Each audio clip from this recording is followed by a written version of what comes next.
Salut à vous, c'est Patricia et Mickaël de Successful Parentpreneur. Patricia, comment vas-tu? Ça va bien, merci et toi? Alors on rit parce que ça fait la troisième prise qu'on essaye d'enregistrer, ça fait la troisième fois que je me gourre. J'ai mes petites gaffes au départ, où je bafouille, on va dire, quoi. D'où le sourire que vous pouvez voir sur nos lèvres. Euh, Troisième vidéo de cette série où on vous parle de l'intérêt d'aller optimiser vos processus et votre structure, votre organisation dans votre business.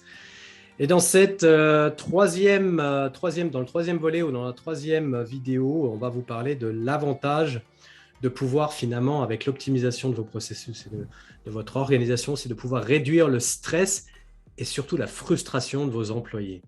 Alors, ça veut dire quoi concrètement, Patricia? Je te dis, j'en sais rien. Ouais, on ne sait Non, pas. bah, allez, plus sérieusement. Euh, le stress et la frustration. Alors, la frustration au niveau des employés, on va déjà commencer par définir frustration au niveau des employés. Mm. Souvent, les employés qui arrivent dans une structure, ils ne savent pas à qui s'adresser, ils ne savent pas quoi faire, ils ne savent pas comment le faire. Ce qui est normal, ils viennent d'arriver. En face d'eux, ils ont parfois pas, des gens qui sont là depuis 5, 6, 7 ans, donc qui sont rompus aux procédures de l'entreprise, mais qui ne sont pas forcément disponibles. Et j'ai envie de dire, c'est un peu comme quand on apprend l'informatique. Hein. À qui ce n'est pas arrivé d'avoir dans son entourage quelqu'un qui dit mon ordinateur, il marche pas. J'ai appelé le service, machin, ça marche toujours pas. Bah, peut-être que si tu branchais la prise de courant, ça marcherait mieux, quoi. Voilà, ça, c'est arrivé à tout le monde. Je dis même à mon mari qui est informaticien, un jour, je lui dis pourquoi tu t'énerves, je crois que c'est pas branché. Donc voilà, c'est typiquement ça. Bon, attendez, c'est l'heure où les avions passent. Enfin, c'est Non, l'heure où non, on n'entend rien. l'unique avion passe. Vous entendez rien, tant mieux, parce que moi, ça J'entends rien, me... Patricia. Ouais. Euh, donc, la personne qui est en face va pas forcément avoir le temps ou va pas forcément démarrer l'explication au début. Donc, vous vous retrouvez là comme nouvel employé à essayer de vous dépatouiller avec ce que vous avez à faire. Hein. Vous vous sentez pas bien, vous êtes stressé parce que vous avez peut-être plus de temps que les autres pour le faire, mais il faudra quand même à la fin de la journée que ce soit fait. Et il y a tout un tas finalement de petites choses qui viennent vous contrarier, qui font même parfois que les gens ne terminent pas leur période d'essai parce qu'ils ne se sentent pas accompagnés. Mm. Accompagner le onboarding, c'est pas juste mettre les gens devant un écran, comme j'ai pu le voir ici, où on m'a dit ah mais nous on fait du onboarding magnifique, on fait ci, on fait ça. Non, foutre quelqu'un devant un écran n'a jamais fait un bon accueil, on va dire dans une entreprise. Déjà pour une chose simple, c'est que ce que l'on visualise sur un écran d'ordinateur, le cerveau il en retient moins de 1%. Donc ça c'est les études neurologiques qui le montrent. Ça n'a absolument aucun impact sur le cerveau, c'est du passif et quand le cerveau il s'embête, ben, le cerveau il retient pas. Donc ça c'est la première part de frustration. Après en période de changement, comme on en vit en ce moment, ou je vais dire même dans la vie tout court, un employé qui veut bien faire va se stresser pour tout et n'importe quoi parce qu'il a toujours cette épée de Damoclès au-dessus de la tête, hein, qui est celle de se faire virer. Et moins il a de... Non, Michael, je pourrais pas te virer. J'ai vu te regarder, mais je peux pas te virer. T'es pas Je employé, je regarde peux pas juste te ce qu'il y a virer. au-dessus de ma tête. Rêve pas, tu partiras pas en vacances ce soir. Mais Euh, et il a toujours cette épée de Damoclès au-dessus de la tête et à se demander quel va être son avenir dans la société. Encore plus en ce moment. Donc, comment on va éviter ça? Alors déjà, quand vous avez ce qu'on appelle nos fameuses procédures, nos fameux process documentés, ça vous permet de pouvoir remettre à chacun des employés un petit manuel où il trouvera euh, les principaux processus, à savoir les processus récurrents. On vous dit pas de tout documenter jusque là où se trouvent les pipi rooms, hein, ça on s'en fout. Mais tout ce qui va concerner le travail, son travail, son poste, hein, ça doit être à minima documenté. Vous, ça vous décharge d'une partie du stress et après, il a une procédure. La procédure, vous l'améliorez au fur et à mesure du temps. Je vais vous donner un exemple précis. Il y a quelques années en arrière, nous avons commencé à travailler avec une grosse structure médicale. On a commencé par des manuels sur la secrétaire qui faisaient 5 pages.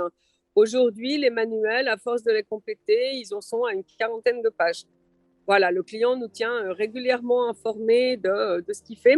Ce qui leur a permis un jour, c'était un cabinet lambda, hein, comme il y en a dans toutes les villes. Puis un jour, il s'est dit, mais maintenant que j'ai tous les processus, je peux faire une franchise. Et ce cabinet, il s'est développé de ville en ville avec tous les mêmes processus, tous les mêmes standards. C'est un peu comme quand vous allez dans une chaîne d'hôtels, je vais citer par exemple le groupe Accor. Vous savez, en fonction de si vous allez au Novotel, au Sofitel, au Mercure, hein, vous savez exactement ce que vous allez trouver et où. Et là, c'est exactement le même principe. Et l'importance de délester votre employé du stress, c'est que votre employé, s'il n'est pas concentré sur ses peurs ou sur ses problèmes au sein de la boîte, hein, il peut être concentré sur son boulot. Et s'il sait où trouver l'information, si son collègue n'est pas disponible pour l'aider, il peut toujours avancer ou tenter d'avancer par lui-même. Donc, il y a une décharge. Encore une fois, le stress, il est jamais... moi, j'entends souvent dans les entreprises, alors ici ou en Europe, hein, parce que c'est devenu la grande mode en Europe aussi, « Ah, mais quand ils sont stressés, ils sont performants. » Non, je connais personne qui puisse être stressé et performant à la fois. C'est juste physiologiquement impossible. C'est du bullshit. C'est du bullshit. C'est le mauvais patron qui veut pas se remettre en cause, qui va se raconter cette... je vais être vulgaire, cette merde dans sa tête, pour ne pas modifier sa façon de travailler, sa manière d'aborder les choses.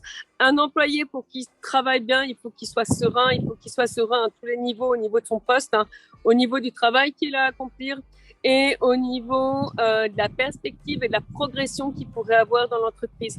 Et ça aussi, trop souvent, j'entends dans les entreprises, non, on n'a pas de plan de carrière. De toute façon, il ne va pas rester longtemps.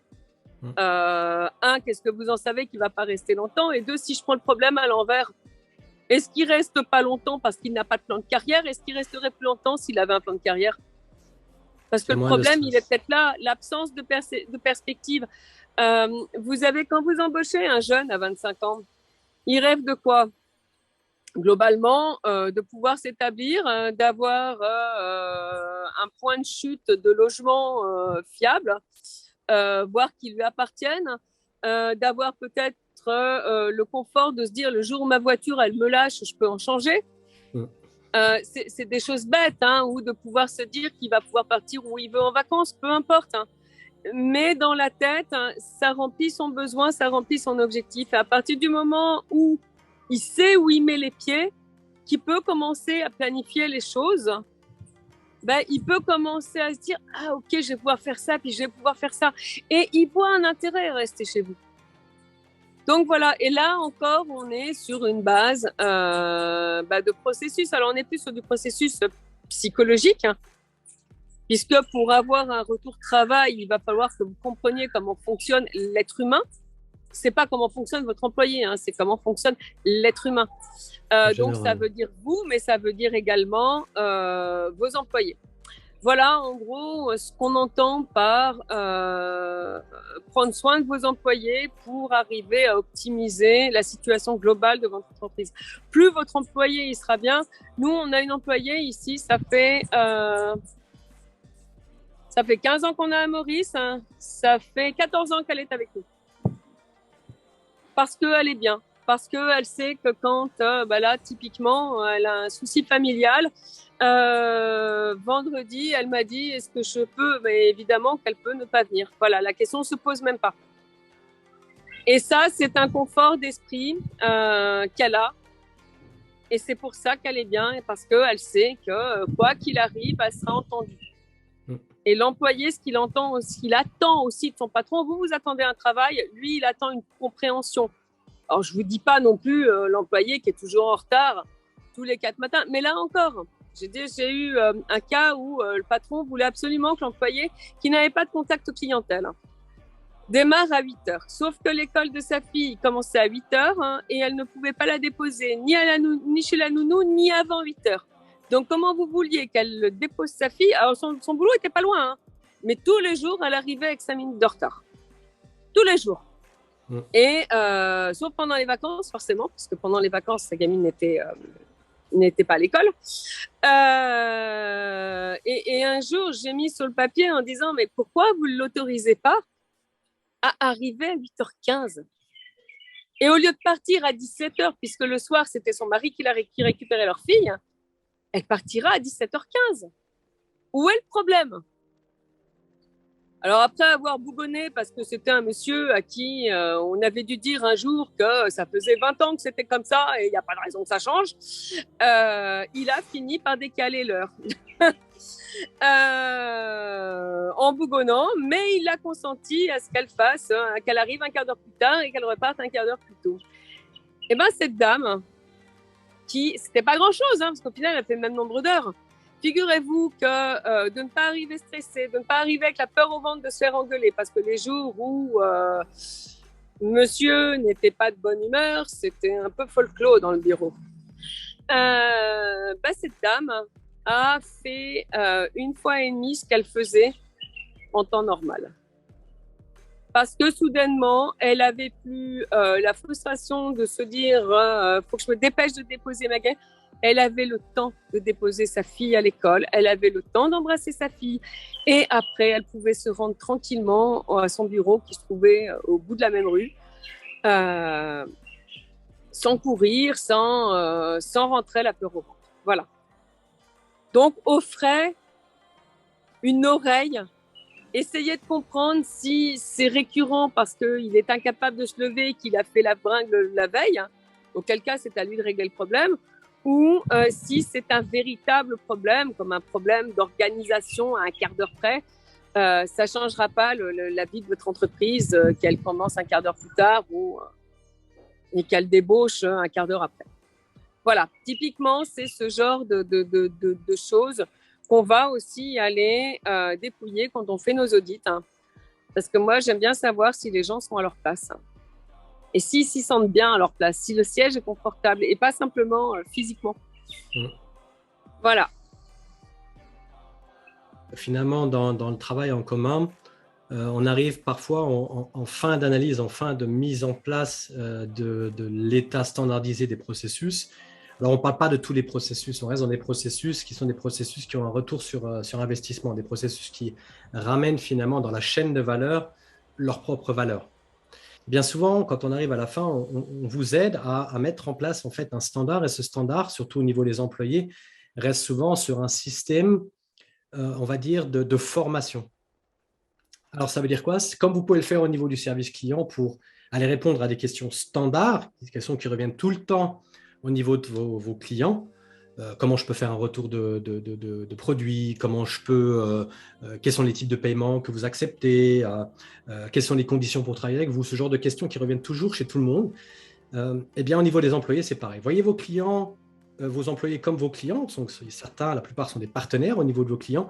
Et vos employés, c'est la même chose. Vous voyez, sur du long terme ou du moyen terme. Et ce qu'on apporte souvent avec Patricia, ça dépend des clients, mais en général, c'est ça. On leur dit, va créer en fait un petit système de formation, une plateforme en ligne comme nous on l'a, et va répondre justement à ces questions de standard avec ces SOP, donc ces documentations. On va les mettre de manière documentée, tout simplement sur un disque dur quelque part en ligne, et va mettre peut-être du contenu audio ou du contenu vidéo pour aller complémenter et répondre à tout ce genre de questions qui sont des questions standards, qui reviennent tout le temps dès qu'il y aura un onboarding. Et au lieu de les répéter toujours les mêmes réponses, de leur répéter les mêmes réponses, eh bien, on va aller créer en fait un standard de façon à ce qui est, on va dire, une plateforme audiovisuelle sur laquelle il y aura des documents, sur laquelle il y aura des audios, sur laquelle il y aura des vidéos, de façon à pouvoir répondre à un standard. Et en ayant ça, c'est beaucoup plus simple et beaucoup plus agréable et beaucoup moins stressant pour vous en tant que responsable, parce que vous savez que les choses sont documentées, les choses sont... il y a tout en fond, simplement, il y a une formation de pouvoir aller aider.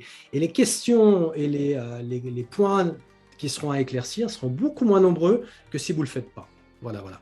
Donc, c'est le point que je voulais rajouter. Sinon, le reste, bah, Patricia vous l'aura déjà communiqué, tout simplement. Voilà, voilà. On a fait le tour, Patricia, je crois. Hein. On a fait le tour. C'est quoi la semaine prochaine? Non, dans 15 jours, pardon.